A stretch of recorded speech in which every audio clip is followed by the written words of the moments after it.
Police are investigating a two-vehicle crash that killed a Winslow man early this morning. Emergency crews responded to the area of Route 3 and West River Road in Augusta just before 6 a.m. for a crash involving a commercial vehicle and a sedan.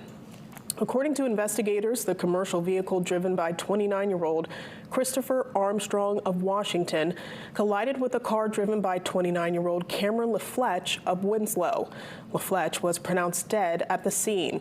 Augusta Police and Maine State Police are reconstructing the crash to determine what caused it. Anyone with information is asked to call the Augusta Police Department.